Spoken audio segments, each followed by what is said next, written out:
بسم الله الرحمن الرحيم. الحمد لله رب العالمين. الحمد لله نحمده ونستعينه ونستغفره ونستهديه ونعوذ بالله من شرور أنفسنا ومن سيئات أعمالنا. من يهد الله فلا مضل له ومن يضلل فلا هادي له، والصلاة والسلام على حبيب قلوبنا وشفيع ذنوبنا أبي القاسم محمد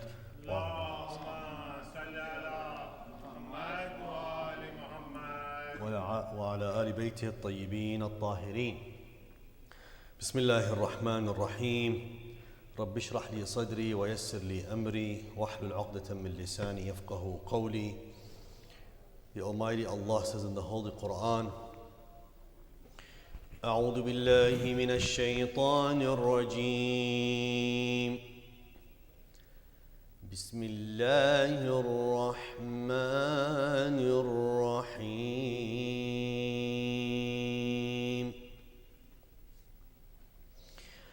يا أيها الذين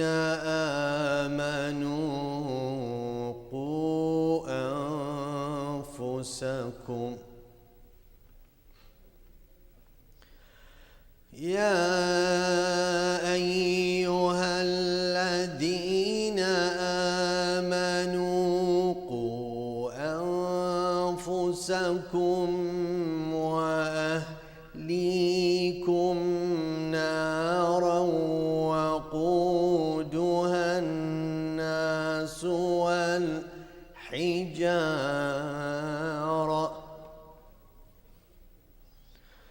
عليها ملائكة غلاظ شداد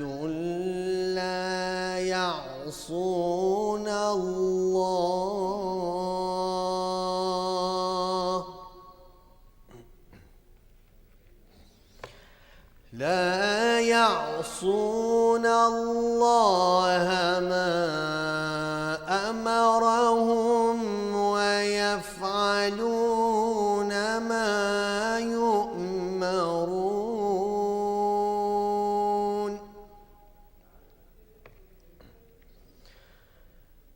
عليها ملائكة غلاظ شداد لا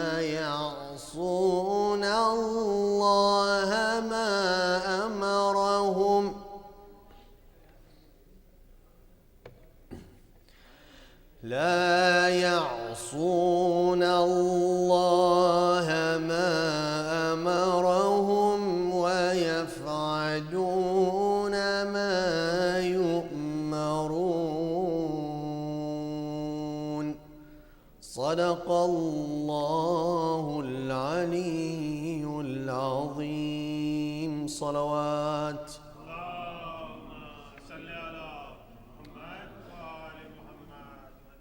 Dear brothers and sisters, Assalamu alaikum wa rahmatullahi wa barakatuh. And thank you for making the time to come together tonight as we yesterday night discussed and talked about in regards to what helps us build ourselves, and specifically how we tap into the wealth of knowledge given to us by Allah Azza wa Jal. And this wealth of knowledge will help shape the people we are, the persons we are, the community we are. And tapping into the source is important. A lot of us really try to live life based not on the religious values but on the cultural values. And we try to differentiate between the cultural narrative versus the religious narrative, and how we sometimes mix the cultural narrative and the religious narrative. One of the most important points that I was trying to push through is when we focus on the ideas and not the way the ideas look and know how we dress the ideas, that's how we know that we're looking at the religious narrative versus the look and feel, which is the cultural narrative. If, for example, we talked about the sha'air, we talked about the rituals of Ahlul Bayt alayhi salam, when we remember Imam Hussein alayhi salam, for example, the Azadari, the idea itself can take many shapes and forms, many languages, many styles, many colors. That color, that style is a cultural issue. Depends on the space, place and time. But the idea itself is independent of the place and time. And when you understand the idea, you carry the idea, what you need to pass on from as parents to your children and as children to everyone else around you, you need to focus not on the cultural aspect but on the idea. And the idea itself is a product of understanding not only that one simple idea, because ideas are usually part of a network of ideas and part of a narrative. When you have that narrative understood, you become, as a person, regardless of your color, your race, your ethnicity, your background, you're the walking, talking idea. Being able to achieve this is being able to say, I'm a person who carries the ideas in the religion, the principles in the religion. But Allah Azza wa Jal, God Almighty, when He created us, He gave us the ability to learn. Our ability to learn is amazing. And we may, as individuals, increase our knowledge through just adaptation and learning. We see what other people are doing, we adapt to it, we learn from it, and we add to it, enriching our own experiences. But this will, as means and methods to learning, we may try things and after 5-10 years we find it's wrong. Because it's very experiential. It's something that we look at other people's experiences, it might be right, it might be wrong. But when we look at the divine narrative and the divine teaching, meaning any learning, any teaching, any content that is given to us by Allah Almighty, it's divine. He told us, I created you and I know what's best for you. It comes in the shape of ideas, in the shape of practices, in the shape of ethics, in the shape of community dealings. All of this will help you, not only as an individual, but as a community, to reach your utmost best potential. Knowing all this means that I need to put time and effort to reach in and understand what the divine wants me, what this divine narrative is for me, and how I can shape me, the self. And we started asking the question, how do we read the words of God? And I emphasize on the point that reading the Word of God cannot be effective unless you know and define the word God in your mind first and have a relationship with it. Because if you don't have that relationship with it defined with clarity, it will mean nothing. It will be like reading any other book, and sometimes even less. And if we noticed yesterday when I did the survey, there are a lot of books that we read. And a lot of books that give us stories and give us narratives and give us principles and we may be attached to these books more than the Quran, the book of God. Yet, the word God means a lot more if we understand it and should impact us more. As a matter of fact, if you truly understand the word God, what it means to you, and it has an impact, you will never pass a day without opening the book of God and reading from His narrative. Let me say this again. I want you to leave tonight thinking about this. If the word God means something to you, and truly you understand that meaning, and it means something significant, then no day passes without you tapping into the word of the divine. You wonder, how could you believe this is the word of the divine and you don't tap into it? You know that we have narratives, we have hadith, we have traditions from the Ahlul Bayt salamullahi ta'ala alayhim that says a day should not pass without you reading at least 10 verses. 10 verses. Why? These 10 verses, they build a relationship, they deepen the relationship with Allah Azza wa Jal. And all of your life is about your relationship with God. People only are awakened at times, sometimes it's too late, when they realize what is it that I have been doing and how is it that my relationship with God is the weakest of all relationships when He is the one that gave me everything to experience. And you examine this, by your everyday actions. When you look at yourself in your actions, is this aligned with what God wants you? Your will that God has given to you, your ability to decide, to pick from all the options that we were given, is something He empowered you. He has given you. He gave you the options. He gave you the ability to choose. And He told you, I want you, in order for you as an individual in this life to achieve your highest potential, your best, align what I tell you with what you choose. Once this is aligned, you will reach happiness. But this doesn't come without struggle. The struggle is not for God. The struggle is for you to find out what you're made out of and to build on it to reach that highest potential He made you to reach. But unless you keep on trying, you will never understand, and you will never achieve, and you will never experience. Choosing, on the other hand, to just go with whatever everyone else is doing, not what Allah is asking you to do, knowingly, failing in every step of the way, and doing what?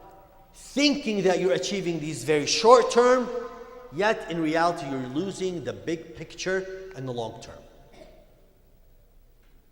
You never, that's why God in some of the verses He describes your relationship with Him as a transaction, as a business transaction. And He says the best of transactions when you make Him with Allah Azza wa Jal. He owns everything. He is the wealth. He is the giver. He is the generosity. He is everything. He gives you. What you have is from Him. What you do is from Him. Everything's from Him. Then He asks you, He talks to you, to me, to all of us. Why don't you talk to me? Why don't you pay attention to me? Why don't you have a dialogue with me? Why don't you have a transaction with me? Why don't you build with me?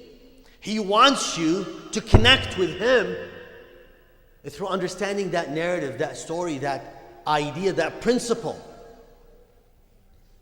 He tells you, يا أيها الذين آمنوا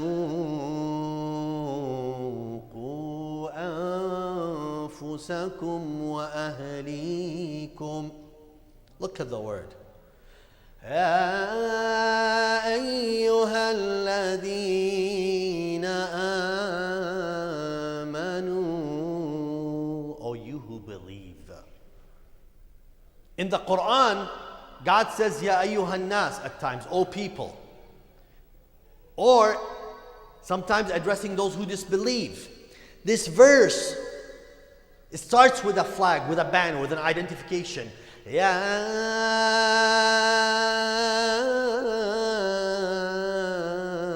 ayyuhan ladhina amanu.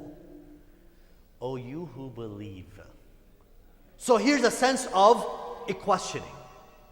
The beauty, if you really read the Quran is amazing. It's a beautiful journey. Oh, you who believe. I'm supposed to ask myself, do I believe, and how much do I believe? Because my sense of believing in Him dictates my commitment to what attention I give to what follows this address. If I am someone important and I say, oh, you who identify with A, B, and C, whatever A, B, and C is, you will, first thing when you hear A, B, and C, you will measure it to what you know about A, B, and C, and your commitment to A, B, and C. And then based on that, you will give me the attention required. If it means nothing to you, you give me no attention. But if it's something important, you will look at me and you will want to what? Have that eye contact. Because you want to show me that you're interested. You want to show me that you're attentive. You want to show me that you're listening. And then the more attentiveness you give me, the more I have this eye contact with you, the more I give you back. It's a flow of energy back and forth between you and I.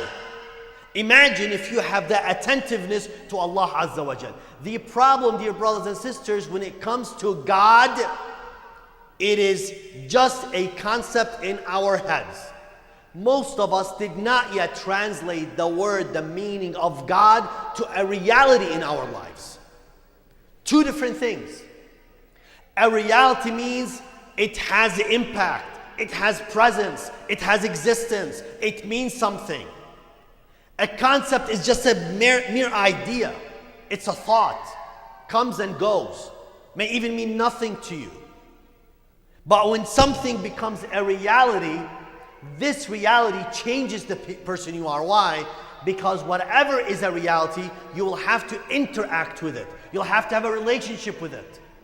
You'll have to have a form of give and take with it. My question to you tonight: what is God to you when it comes to a concept or reality? Is He a reality?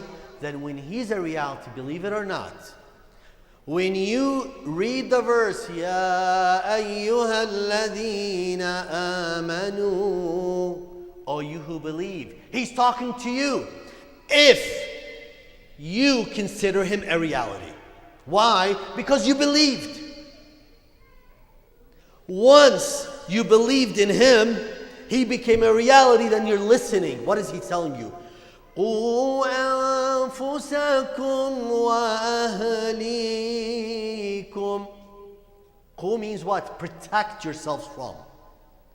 Yourselves, أنفسكم first. وَأَهْلِيكُم is what? Your family. نَارًا وَقُودُهَا النَّاسُ وَالْحِجَارَةُ. A fire of hell, fueled by people and what? Stones. Some people have a hard time when we talk about the Quran or this narrative by the words of Allah. Why is it so harsh? Why is it about fire of hell, punishment, fear? Well, this is not the only verse, only story in the Holy Quran. The Quran talks a lot about the connection between humanity, human beings, and God based on what? The act of love. يا أيها الذين آمنوا استجيبوا لله وللرسول.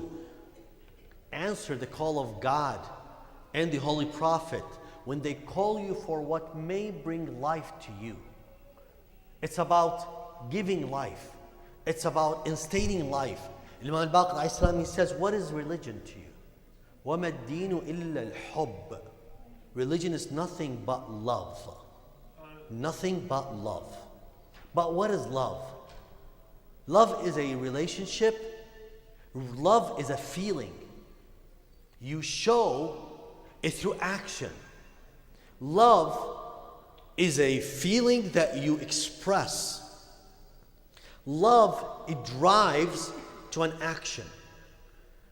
Here Allah Azza wa Jal, because of the love that He has to each and every one of His creation, He wants us, especially the human beings who He endowed with the ability to choose, telling them, you have such a power in your hand.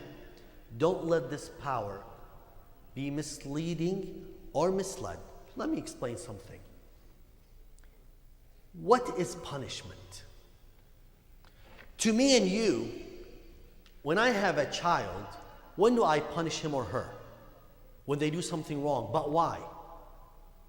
One or two reasons. I punish someone either because I want them to learn and improve, or because I have a feeling of anger and I want to put this anger out and show them that I'm powerful and mighty. So it's an act of revenge. So what happens, a kid makes a mistake and I say, I'm going to punish you. Why? Because I want you to change, I want you to be better, I want you to learn. So I do something that this kid feels that, you know what, I am either not getting something I want or got something I don't want that is severe because I did something wrong. So to avoid this punishment, I need to stay away from it and do something right. That's one way. Or sometimes I am under a lot of pressure and I see someone who's an oppressor, someone who is doing injustice to me, and the moment I get the chance, right now I'm weak, I can't, I will unleash my whatever force I have and punish them for what they've done to me. So punishment when it comes to humanity, to human beings, it's either because the lack of knowledge and we want to improve on it, or the lack of ability and we want to revenge for it. When it comes to Allah on the Day of Judgment, listen to me carefully here. It's the Day of Judgment. Meaning what? Life is over with. This world, it's now the hereafter. Is there any chance for you and I to change our behavior and learn? No, it's punished right now. It's the hereafter. You either go to heaven or hell. Right or wrong. So obviously, God is not punishing us on the Day of Judgment because hopefully when we are punished, we will change. There's no place for change at that point. Is that understood? So on the Day of Judgment, punishment by God is not for the purpose of what? Of change. No. Change is done. There is no more ability to change. At the same time, it's not like God really did not have the ability in this life to show power, that He's just waiting for the Day of Judgment. He's like, now I can get you. He's able to do everything at any time. So if punishment is not the first or the second on the Day of Judgment, what is punishment then on the Day of Judgment? Punishment on the Day of Judgment, dear brothers and sisters, is a result of the actual essence of the actions of this world. Let me explain this in detail. Give me your undivided attention. Today, I love to drink tea or coffee. When I drink tea and coffee, from my background, which is Najaf, Iraq, if you've ever been to Najaf, and I know some of you have been to Najaf, when they give you this cup of tea, they fill it with tea, but half of it is what? Sugar, right? So it's a habit that we don't just let go. So we have sugar with tea, okay? Now what happens? I enjoy it, and I drink another one, and a third one. What is happening to my body? I'm functioning fine. Is there something happening to me? No. Alhamdulillah. So far, no. But what happens is, one day, is the sugar doing something harmful to me? Is it or is it not? Most likely it is. But I don't see it. The combination and the way, the structure God has created this universe, with everything has a cause and effect. So sugar, if taken in certain amounts, will affect me. Increased will affect me negatively. Decreased also, I need a certain level of sugar. Now, sugar itself, as I keep on drinking tea with sugar, and if you ever, I do a lot of coding, programming, and I do a lot of analysis with like algorithms. If you ever work on algorithms, it can take you hours and hours, and the only way you survive on two things, Mountain Dew and Snickers. So when you pull all these all-nighters, and sometimes we do what's called hackathons, where we have we put 48 hours and we need to write a code or an algorithm to fix something, get it over with, or it's the rush, the excitement, but you pay for it. One of my colleagues said, you know what, man, you must be addicted to Mountain Dew. I said, no, I'm not. It's like, no, you are. I was like, no, I'm not. They're like, okay, just stop drinking Mountain Dew for a week or two. I'm like, sure. After the fourth day, I'm having these headaches, and I realize I'm having withdrawals, But I was able to get over it, and I never touched Mountain Dew ever in my life. I knew that was wrong. But what happened? Mountain Dew affected my stomach. I had problems with my stomach. I did not realize it at the time. But the nature of Mountain Dew, when I drink it at an excessive rate, it will inflict harm on my body. I learned from the Mountain Dew. I stopped the Snickers, but the tea and sugar, I'm still doing it. I may have in 10, 15 years, God forbid, diabetes. I don't know. I need to worry about it. Should I or should I not? Should I just not be concerned? What do you think? Should I just not care for it? See, sugar, Mountain Dew, Snickers, the way they are, the composition with my body will result in something. It's the nature of the act of drinking Mountain Dew at an excessive rate. The result is something goes wrong with your what? Stomach. Now, when it comes to acts that Allah Azza wa Jal talks, we call it the act of sinning. The nature of sinning to the nafs, to the self, it starts working on the self. And it starts damaging the self. But the nature of the sin, the outcome and the result is not felt in this life alone, but in the hereafter. In the form of either heaven or hell. So it's not like Allah is punishing me, throwing me into heaven or hell, into hell, or rewarding me and throwing me into heaven. No, I made the choice based on my action to choose a destiny of hell or heaven. Because the nature of the acts and the works that I did in this life, the results in the hereafter, this is how it is. Today, I don't understand backbiting, what it means. But the moment backbiting has an effect on my soul, on myself, it is amplified on the Day of Judgment. Now you see it. It's a choice you made. You punished yourself. God forewarned you in His narrative in the book. He told you, the nature of backbiting will result in this. The nature of lying would result in this. The nature of understanding and knowing the meanings of Tawheed, the meaning of saying, Ya Allah, would result in that. Ultimately, you're making the choice of how you want to live your hereafter. And let me repeat this again. Pay attention to this. You're making a choice on how to live your hereafter. You are making a choice on how to live. So now, you're shaping your hereafter. The now is molding the hereafter. The hereafter is not a surprise for you. The hereafter is a payment for now. The hereafter is a result of now.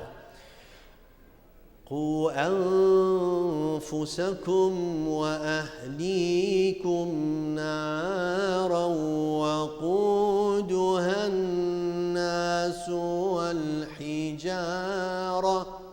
The fuel of this fire of hell is what? People and stones.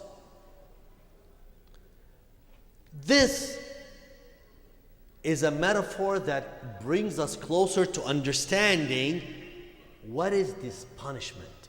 Meaning that it's our actions individually and collectively that will fuel our own punishment on the Day of Judgment. عليها ملائكة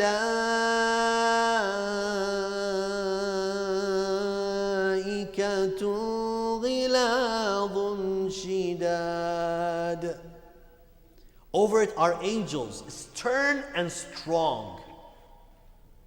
What is stern and strong? Meaning, these guardians of the outcome of your action, they're guardians of it because they're looking over, they're making it happen. لا يعصون الله ما أمرهم ويفعلون ما يؤمرون. They don't disobey God and they do what they were ordered. Allah is giving us a hint of the differences between us and the angels. We live in the world of matter. The world of matter is the world of dependencies. Meaning, I look at this cup. This cup is being held on my hand. There is a dependency that this cup is being held, that there is a hand holding it to prevent the force of gravity to act on it. This is a collection of dependencies working at the same time for the cup not to fall. So, there is an option. There is what we call al-qadar. The option is, this cup may fall. If it falls, it will drop the water. The water will drip and make this place wet. But could it happen or could it not happen? Could the water drop? Yes. When could it drop? The moment I let go and it falls. Meaning there must be conditions met for actions to be decreed and taken. Can I leave the room right now? Yes, I can. To make a decision, I can choose to leave and walk. Once the conditions are met, things take place. Allah is saying, you human beings, I left you in this world with options and the ability to choose. The moment all the options are aligned and the conditions are met, things and actions will be taken. Results are seen where? Not only in this world, but in the day of judgment. I have a choice to commit a sin and not to commit a sin. Tonight is Saturday night. And instead of coming to the idara, I could be someone my age, like in the youthful age, of course, right? In America, how many of us, my father would talk to my grandfather, God bless his soul, and he would tell him, yeah, he's traveling to give a lecture, and then there's a Noha and, Azadari, etc.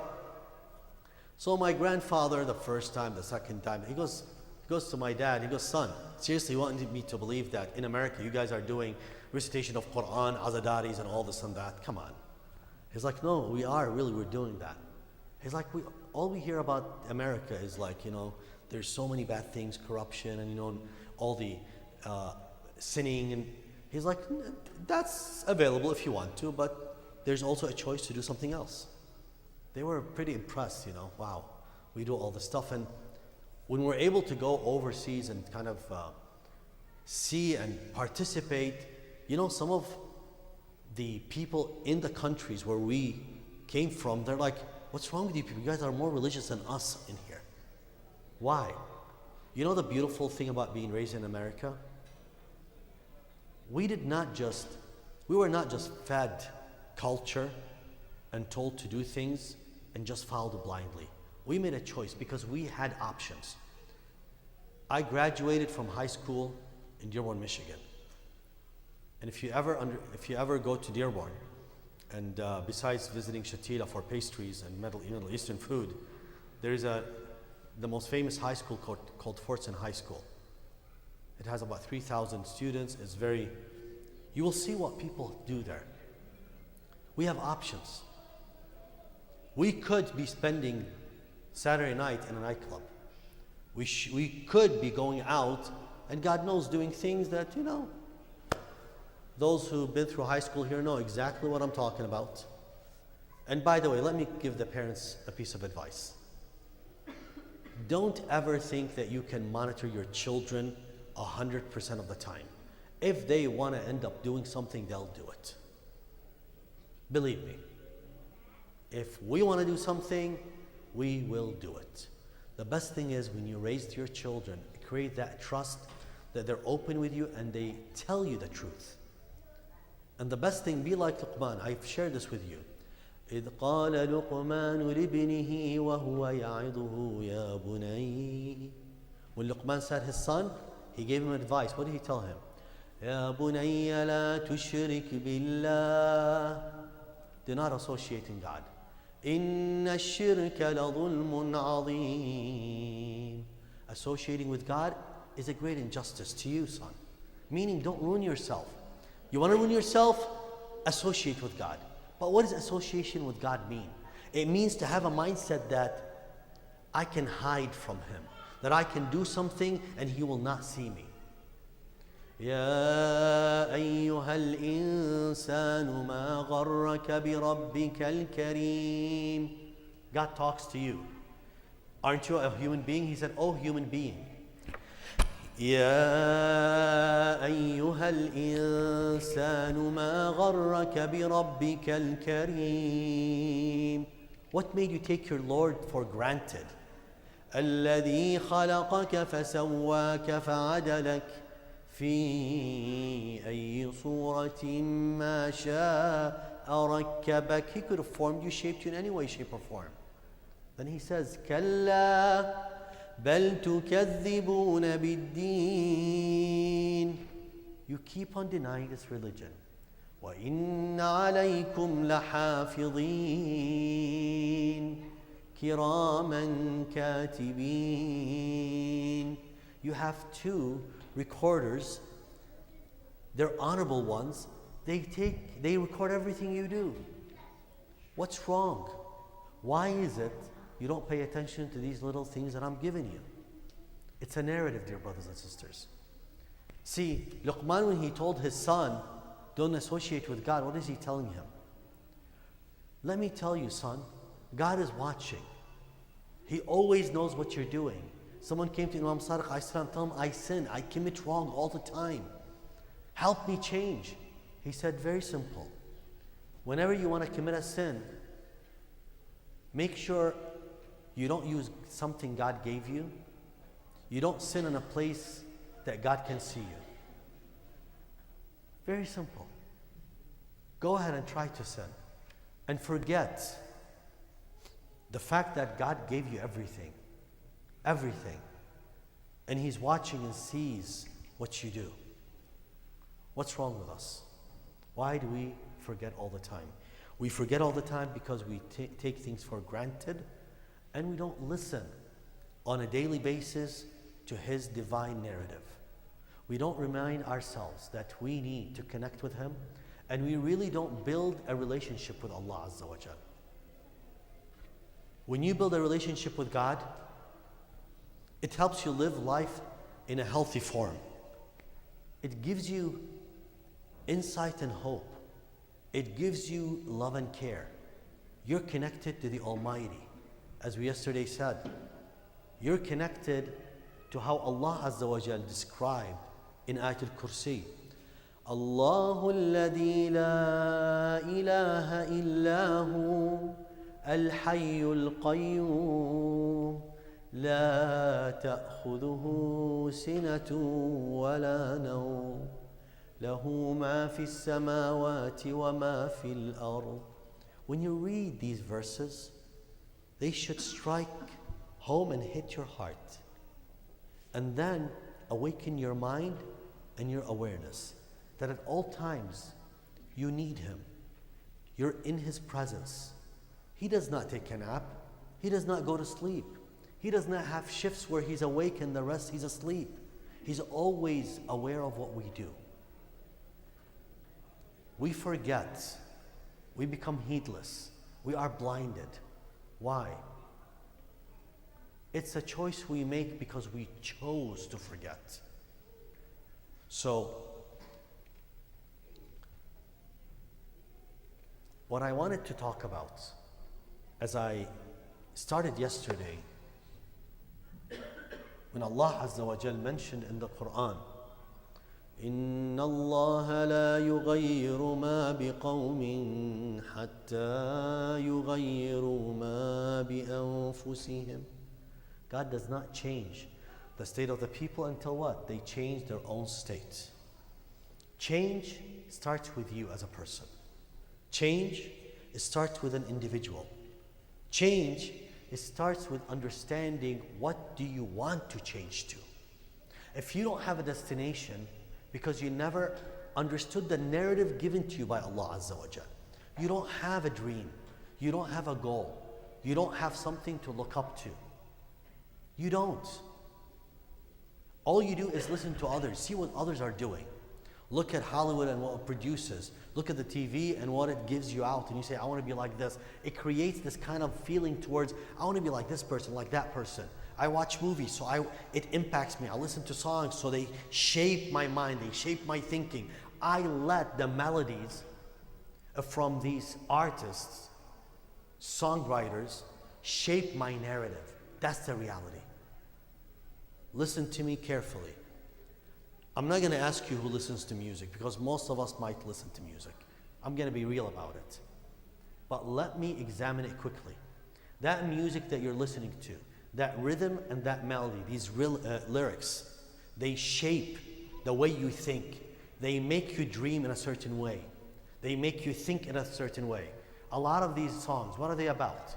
He loved her, she loved him. They broke up. Now they hate each other. Now how do we move on? How many of you watch Grey's Anatomy? No? How many of you watch Scandal? No, come on, seriously, none of you? Impressive. Maybe you're just shy. How many of you watch Good Doctor? Okay. How many of you watch TV? What do you watch? How many of you watch what's the latest movie that came out? The something Justice, the League of Justice? Justice League, okay, it shows that. I'm just trying to act like I don't know what it is, okay? But what do they tell you? How do they shape? If you ever watch Scandal, Grey's Anatomy, and Private Practice, and what else?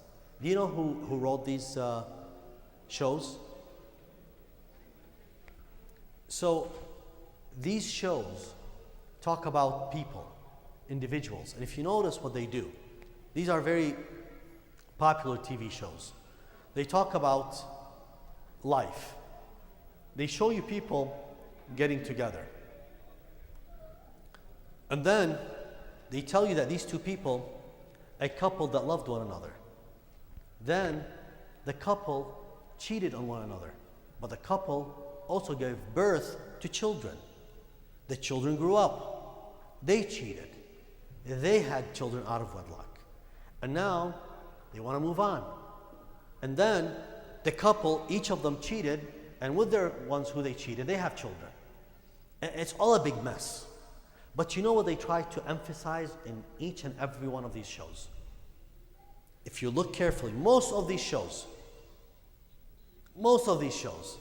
they want to drive one thing.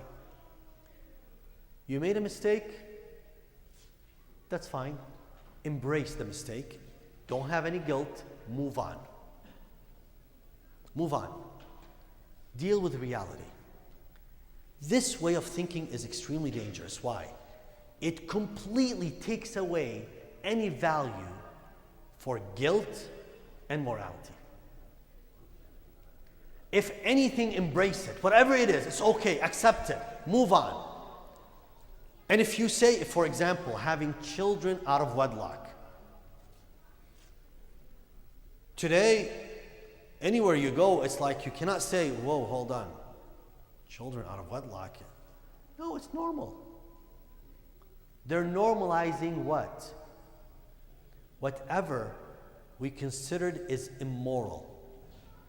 The first step is what? Normalizing immorality, which means what? There is no value to it anymore. When there is no value to immorality, what is the second step? There is no sense of right and wrong. It is extremely localized to the person, him or herself. There is no higher value to state this is good or bad, this is good or evil. Meaning what? You're justifying something higher. There is no real reason to live because there is no value whatsoever. When a person is empty of guilt and is empty of any kind of repercussions or results of doing something wrong, there is no standard anymore. The standard is what you decide. Socially, there is no standard for right and wrong. Which means what? Do whatever you like. as long as it's not illegal. There's a big difference today as we live in the society. And by the way, Christians and Jews and most of the American public, they don't like this idea and they struggle with it. But other groups are kind of riding the wave on this idea, because the more you kind of push this idea, the more it normalizes every wrong thing, because there is no measure to it anymore.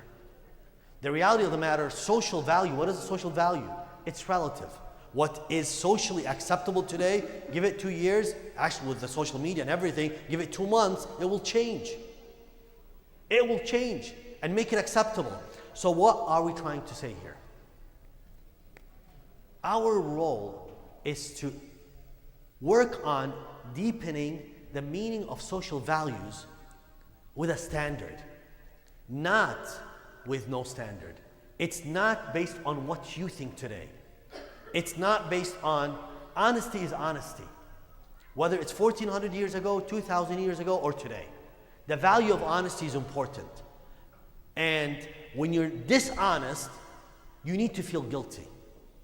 Whether you're using online banking or online shopping, or you're doing bartering with someone on the field. You need to be honest. Whether you're using the latest technology to have a transaction, or you're doing the good old way. Honesty is honesty. But the moment we take away the value of honesty is good, dishonesty is evil, and just justified on right now, whatever you need to do. You need to lie to get the transaction going, it doesn't matter. Get the transaction going. You remove morality from the picture, what are you left with? What are you left with? You're left with nothing. The meaning of humanity is gone. What humanity means today, when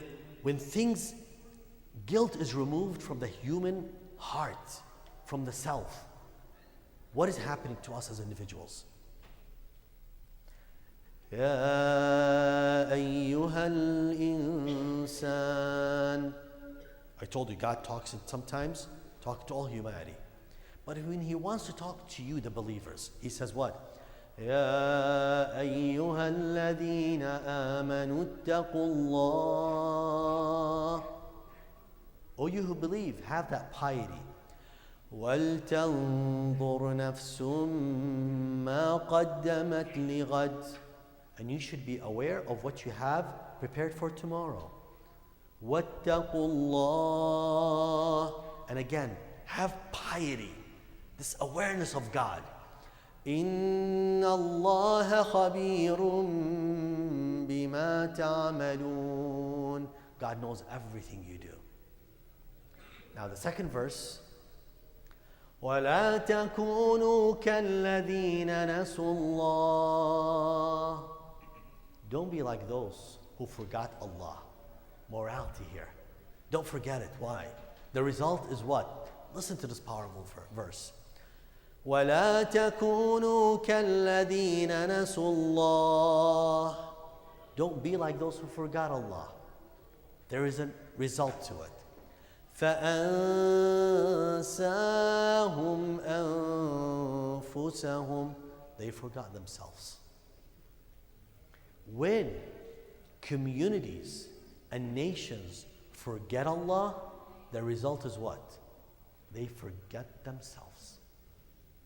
A community without morality is a community that forgot itself. When you forget yourself, what happens to you? You're aimless. You don't have goals. You are not connected to Allah Azza wa Jal. You're empty. Emptiness is one of the, if you ask someone who is depressed, what is the first thing he or she tells you? I feel empty. I don't know what I'm doing. They forgot themselves. There is a disconnect between them and God. I don't know what I'm doing. I don't know what I'm supposed to do. I don't know where I'm heading to. There is emptiness. There is just, God is saying, as we mentioned in the verse tonight, يا أيها الذين آمنوا قوا أنفسكم وأهليكم. Protect yourselves and your families. نارا وقودها الناس والحجارة. This fire of hell. Meaning what? It boils down, while you're alive, dear brothers and sisters, protect yourselves, protect your families from the state of forgetfulness, of heedlessness, from being in a state where you're not connected to the divine, from being in a state that you don't know your own self. Because that's a sign that you completely disconnected with God. It's a state of mind.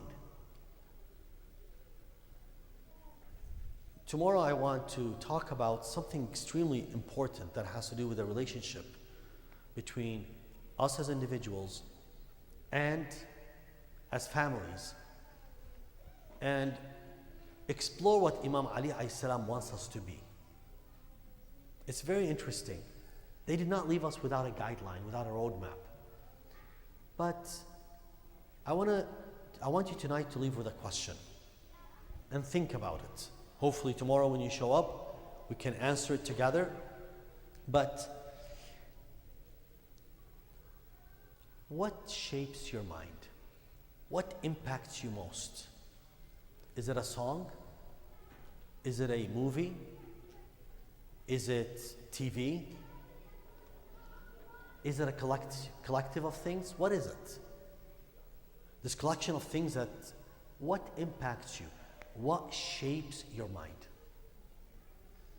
You know, Rasul sallallahu alayhi wa alihi wa sallam,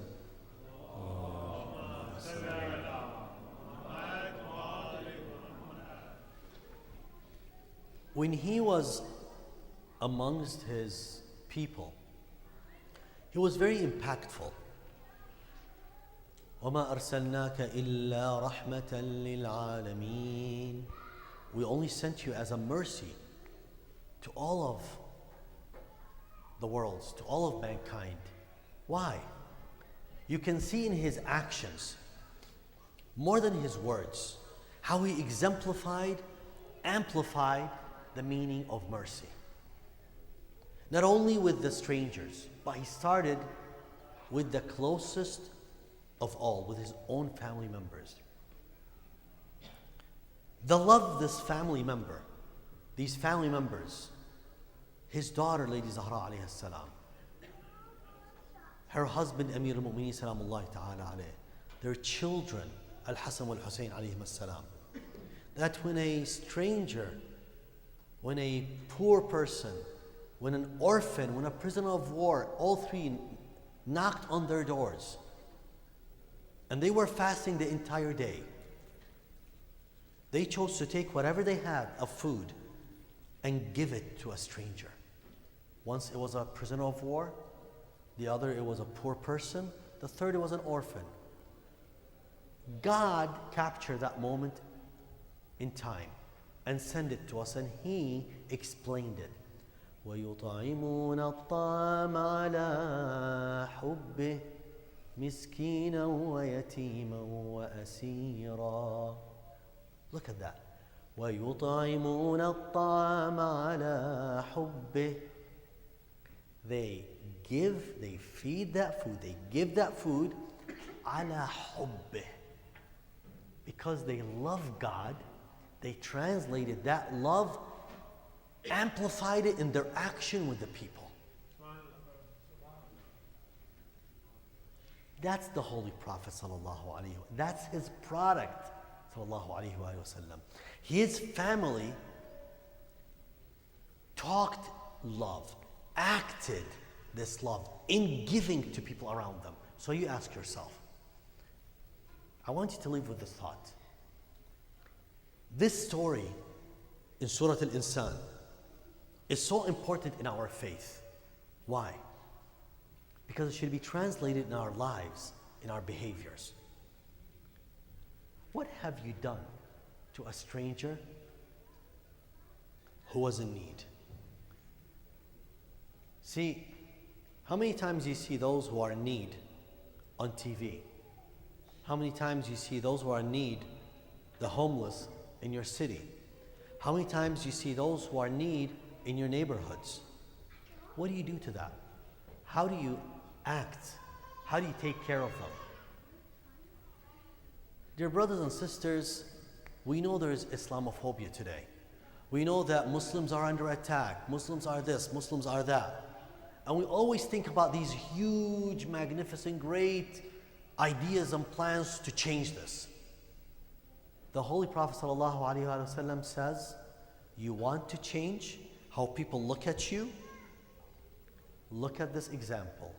وَيُطْعِمُونَ الطَّعَامَ عَلَى حُبِّهِ مِسْكِينًا وَيَتِيمًا وَأَسِيرًا.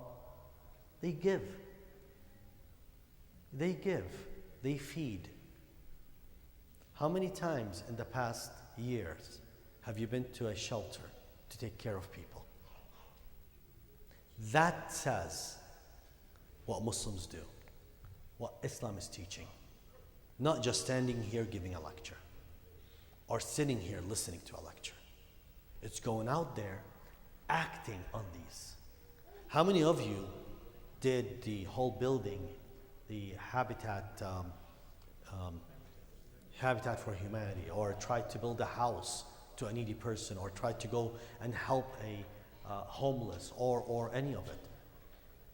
Why is it that Idara is, I'm not sure, maybe it is known for all this work around the city? If you don't do this, it means this work is only cultural, because you're not carrying the message. The moment you're part of the fabric of this society, of the American community, of the American life, you can only be part of its fabric if you feel its pain, its needs, and not only take out of its gains. It's not only when we want to have the best jobs, go to best universities, and not give to the most needy of them. We become part of this community and owners of the land when we build the land. You don't build only houses and structures, you build people. You impact souls through what you do. And not through what you lecture, through what you do. It's through how you go and help the needy. Show them what Islam talks about, giving the needy. Let your right spend what your left doesn't know. Going out of your way, showing the love and care. How do you do that? That's being Muslim in America. And that's protecting yourselves when our children don't know what the heck are they becoming. They don't know their identity. Why? Because we say something here, but when we go home, we're something else. We live a state of ideal. We want to become, we want to live, we want to build something ideal. But we forget what we are right now. What are you? Work on the now and build it, change it. Not only have Islam as a principle in your head, as an ideal that you one day will achieve.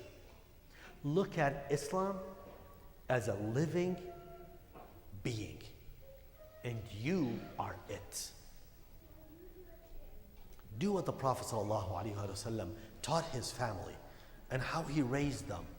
And that is why, to a point that even Lady Zahra, Salamullahi ta'ala alayha, dear brothers and sisters, she was called to be the mother of her father because of the love she gave to her father as she took care of him. They say in the final nights of Prophet Muhammad sallallahu alayhi wa alih, when everyone was anticipating as they saw how the Prophet sallallahu alayhi wa alihi was in his pains, Lady Zahra alayha salam was taking care of her father. She was not seen with a smile until that one night when the Holy Prophet called upon her. They say he brought her closer to him. At that moment he whispered in her ears. Lady Zahra was seen smiling. They asked her, "Oh, Lady Zahra, what is it? What was told by the Prophet that made you smile?" She said, "The Prophet sallallahu alaihi wasallam said, Bunayya, daughter, you'll be the first one who follows me, who will come with me, who will leave this world." Lady Zahra alayha salam, they say, dear brothers and sisters, after the passing away of the Holy Prophet, every time she heard the adhan when they said, "Ashhadu anna Muhammadan Rasulullah," Lady Zahra alayha salam would be seen crying and shedding the tears on remembering her father, Prophet Muhammad. "Oh, Prophet Muhammad, what would you have said to see when you saw the tears of Lady Zahra after your departure, what they did to Imam Ali, to Imam Hassan, to Imam Hussein, to your household, Ya Rasul Allah, Ya Habibi,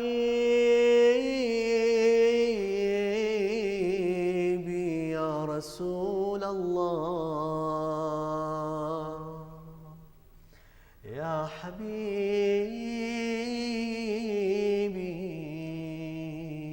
Ya Nabi Allah."